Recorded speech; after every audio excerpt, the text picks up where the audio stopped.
Welcome back guys. Terima kasih sudah mengklik video ini. Sebenarnya untuk ngebuat video ini tuh bener-bener butuh waktu, karena pembahasan kita ini tuh sangat-sangat emosional banget. Dan ya of course kalau misalkan teman-teman ngeklik video ini berarti teman-teman tahu hari ini aku bakalan ngebahas apa. It's about our Indonesian football team. And then sebenarnya ini untuk ngebahas ini tuh bener-bener kayak butuh waktu untuk hal ini. Dan karena memang bener-bener kalau ngebahas ini tuh selalu kepikiran sama hasil terakhir timnas Indonesia bertanding di kualifikasi Piala Dunia di ronde keempat, dan ini hasilnya sangat-sangat di luar dari harapan kita. So puncak dari pembuatan video ini ketika tadi malam aku nonton video live dari Bang Hanif Tamrin yang langsung menyiarkan di Itali ketika It Says Our Captain baru aja menyelesaikan pertandingannya. Yang nge-trigger aku ngebuat video ini adalah dari video itu, dari live streaming itu. It's emotional moment actually, yang dimana ada satu unek-unek dari fans yang mewakili seluruh fans timnas. Aku bakalan nge-show kalian apa yang fans ini katakan. Dan ini disampaikan sama Bang Hanif sendiri kepada It Says. Represents my audience and my community when we officially lost in the fourth round of qualifications. I just want to read this sentence. Please say to Bang J, we don't hate you. We are not disappointed in you. We are not mad in you. We are very proud of you. And we hope that you are not regret to be Indonesian citizens. I see when almost at the full time when we lost our dreams, you keep collecting the bottles and everything and really try to say positive words. So from the bottom of my heart, that's really, I came here, I want to see you, and I want to say thank you, Bang J. I don't think we deserve you. You're such a great leader. That's what I would like to tell you. That's it. Thank you, Bang J. Thank you. Thank you. Thank you, Means Bang J. a lot. It means you means a lot to us. You mean a lot. Every single thing that you fight for us, we saw, and it resonates with us, all of Indonesian football fans. Yes, itu adalah kata yang diucapkan oleh salah satu fans dan mewakili kita semua. Aku yang menonton kemarin tuh bener-bener sangat-sangat tersentuh. Sebenarnya yang paling aku highlight di sini tuh adalah kata terakhir, yang mana terima kasih Bang J karena sudah mau memilih untuk menjadi warga negara Indonesia, dan semoga Bang J itu enggak menyesal melakukan hal itu dan memilih keputusan itu. Kayak aku nggak tahu ya, kalau bahas itu tuh kayak sedih karena perjuangannya It Says sebagai kapten timnas Indonesia itu nggak diragukan lagi. Banyak banget berseliweran bagaimana It Says ini benar-benar menjadi kapten terbaik timnas yang ngayomi banget. Pokoknya kayak itu benar-benar menunjukkan kapten yang sesungguhnya, dan aku belum pernah ngelihat pertandingan sepak bola yang kaptennya seperti It Says.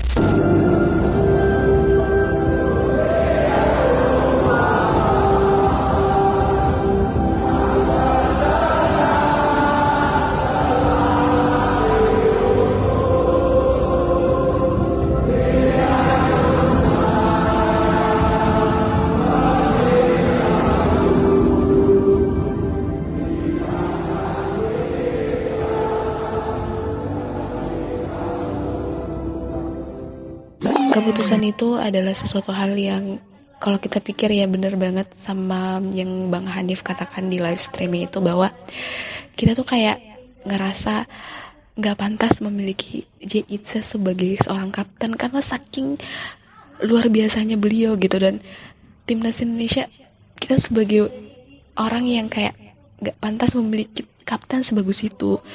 Kayak kita tuh bukan siapa-siapa, kita tuh bukan apa-apa kalau dibandingkan dari perjuangan It Says dan teman-teman untuk bisa memperbaiki sepak bola Indonesia. Jadi di end of the interview itu ketika ada satu kata yang menjadi terngiang-ngiang juga di kepala aku, bahwasanya kita ngerasa tuh kayak kita tuh nggak pantas ngedapetin JIC sebagai seorang kapten di timnas hanya untuk ngurusin botol loh teman-teman. Kayak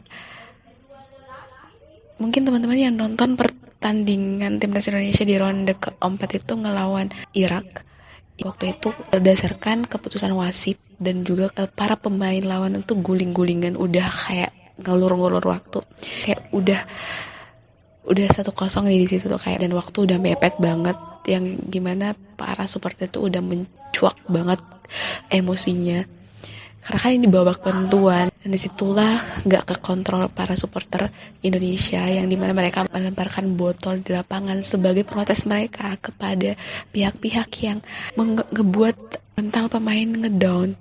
Ya teman-teman timnas tuh, anak-anak timnas tuh udah under pressure gitu lah kan, jadi mereka penuh emosi melemparkan botol dan lain-lain, dan itu yang ngebuat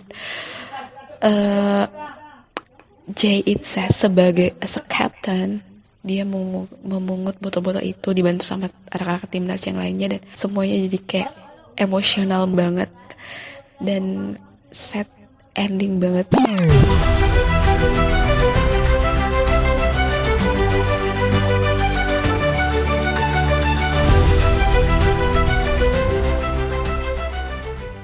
Dan itulah yang kayak sekelas JIC tuh bener-bener kayak gak pantas untuk kita milikin sebagai seorang kapten hanya untuk mengurusin botol, memungut botol-botol sampah gitu loh. Itu sangat momen yang sangat-sangat menyedihkan dan sangat speechless. Aku nggak tahu mau ngomong apa, tapi itu sangat sedih banget. Dan ini banyak banget polemik yang muncul dari pemecatan pelatih Coach Sinteyong yang udah menemani timnas Indonesia dari 5 tahun terakhir, yang kita bisa lihat bagaimana perkembangan sepak bola timnas Indonesia di bawah pengasuhan Coach Sinteyong. Dan yang menjadi poin di sini sebenarnya bukan siapa pelatihnya, cuman kalau dipikir secara logika nih ya kan, ada banyak banget persepsi yang mengatakan bahwa pemecatan Coach Sinteyong karena adanya perbedaan bahasa, terus adanya perselisihan di ruang ganti, terus blendernya Coach Sinteyong saat melawan Cina, dan itu yang ngebuat Indonesia juga kebobolan saat itu. Dan itu yang menjadi permasalahan yang diungkit-ungkit oleh orang-orang, bahwa itulah alasan kenapa Coach Sinteyong dipecat. Padahal kalau dipikir secara naluri jiwa raga kita nih ya kan, sebagai manusia, bahwasanya peran Coach Sinteyong ini kenapa harus dilihat dari satu sisi, satu momen di saat Coach Sinteyong mungkin blunder di saat-saat krusial. Kenapa tuh gak memikirkan di 5 tahun ke belakang itu loh? Kenapa gak ngelihat performa timnas Indonesia yang jauh lebih baik dibawa ke pengasuhan Coach Sinteyong? Dan itu tuh bener-bener kayak 1000 kebaikan terlupakan dengan satu kesalahan aja. Itu bukan satu hal yang omong kosong aja, tapi itu real terjadi di dunia nyata. Dan itu yang terjadi. Kenapa kita hanya melihat salah pengambilan keputusan Coach Sinteyong di saat timnas Indonesia melawan Cina? Kenapa nggak memikirkan bagaimana pengorbanan seorang Coach Sinteyong memimpin timnas Indonesia sampai di laga ini 5 tahun ke belakang tuh benar-benar ada peningkatan banget loh, yang membuat sangat-sangat sedih juga di sini. Otomatis as a supporter, sedihnya tuh karena anak-anak muda ini tuh benar-benar udah se-struggle itu untuk ke bawah timnas sepak bola Indonesia bisa bermain di Piala Dunia. Cuman sayangnya mimpi itu gagal, dan mereka tuh ada beberapa di antara mereka yang umurnya sekarang tuh udah bukan usia muda lagi ya. Jadi kalau misalkan berjuang untuk Piala Dunia di tahun selanjutnya itu sekitar 2030, itu kemungkinannya sangat kecil untuk mereka bisa bergabung membersamai timnas Indonesia. Jadi ada banyak hal yang sangat-sangat sensitif banget sebenarnya, dan ini sesuatu hal yang mengajarkan aku juga sih bahwa ya ini takdir. Mungkin seperti inilah ceritanya. Mungkin timnas Indonesia belum saatnya untuk main di Piala Dunia, tapi lagi dan lagi turut sedih juga karena mimpi-mimpi anak-anak muda ini harus stop untuk beberapa tahun ke depan. Dan as a supporter, kalah menang tetap dukung timnas. Tapi apapun itu, ini sangat sesuatu hal yang sangat sedih untuk dibahas, teman-teman. Ini mungkin gak bakalan ditonton sama para pemain timnas, tapi aku bangga kalian bisa menjadi bagian dari keluarga Indonesia yang notabene mereka lahir di luar Indonesia, meskipun mungkin alasannya adalah untuk karir mereka, untuk keperluan pribadi mereka, tapi jauh di lubuk hati aku yang paling dalam, aku bangga mereka memilih untuk menjadi bagian dari Indonesia. Pokoknya kita akan selalu dukung kalian dimanapun berada, dan I pray to God have a bright future ahead, guys. Terima kasih sudah memilih Indonesia dan jangan menyesal karena telah melakukan keputusan itu, mengambil keputusan itu. В камине в 6 утра фотография твоя, горят воспоминания о тебе. У камина в 6 утра разбитая душа, и все твои обещания. В камине в 6 утра фотография твоя, горят воспоминания о тебе.